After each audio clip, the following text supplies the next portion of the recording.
बिस्मिल्लाहिर्रहमानिर्रहीम। नाज़रीन, अल्लाह के फ़ज़ल से हमने नई वैगन आर ली है और इसमें अब आप देखते हैं कि इसकी फ्यूल कैपेसिटी कितनी है और इसमें कितनी गुंजाइश है कि जितना इसमें फ्यूल डाल सकता है।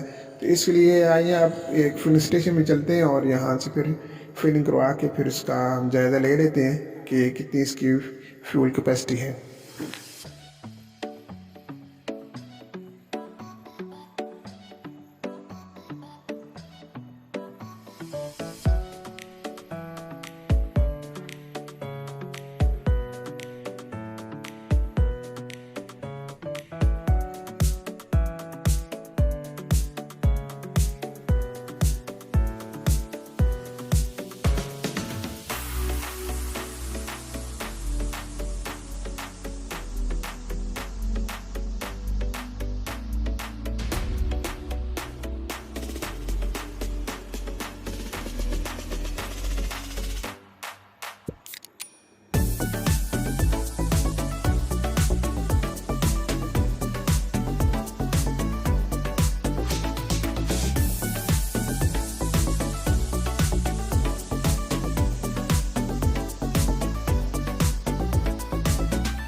जी जनाब, आपने अभी देख लिया होगा कि इसमें 37.6 जो है लीटर पेट्रोल इसमें आया है और इस तरह इसकी फ्यूल कैपेसिटी जो है 37.6 है। लेकिन उम्मीद है कि शायद इसमें कुछ ना कुछ पहले फ्यूल था, क्योंकि जब हमने वहाँ से लाई थी तो उन्होंने कहा था कि आप जितनी जल्दी मुमकिन हो भरा लें। तो इसलिए मुमकिन है कि इसमें मज़ीद भी हो, तो इसलिए इसकी कैपेसिटी हम कह सकते हैं कि 40 लीटर होगी।